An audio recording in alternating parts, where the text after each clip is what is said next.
first thing that this does is it creates a very seamless process for people that work for small and medium-sized businesses. They will continue to get paid by their employer. They don't have to worry about big government and coming to big government to get their checks. They will continue to get paid. We were also very sensitive to small and medium-sized businesses. Many of these businesses covered sick pay, but they're going to have many more people that may be on quarantine than normal sick pay, and we didn't want them to have to bear the cost. So 100% of the cost for these limited situations will be taken care of by the federal government. And then finally, we wanted to think of, again, as I said, how do we deliver money to the people in the quickest way? We didn't want to take 6 months to implement some government system. Not 6 months. So I want to thank everybody at the IRS. The way we're able to do this, again, the IRS will issue tax credits. For most employers, they'll just deduct the money from what they owe us. But I want to emphasize, for small and medium-sized businesses that have cash flow problems, we will issue guidelines. You'll be able to come to the IRS, get the money in advance so you don't have cash flow issues. So we were very careful in balancing, making sure that people got paid with not creating undue burden. We also will have unique circumstances where schools are closed.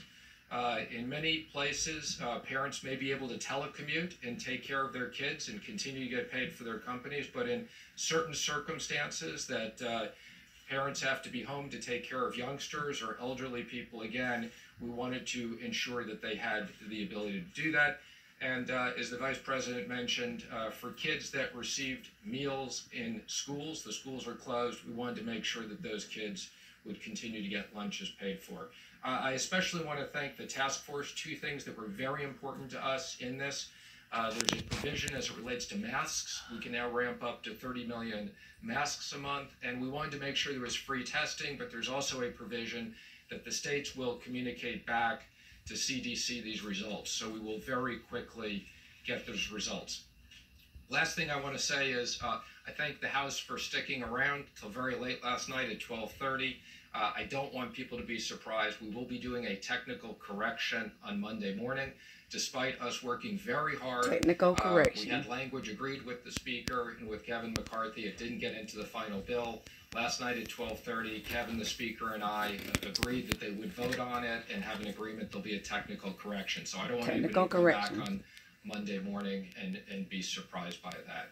So again, thank you to the Vice President and the President.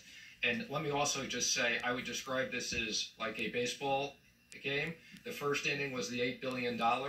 This is the second inning. We have a lot more we need to do with Congress, and the Speaker and I have acknowledged it. We will be working starting immediately.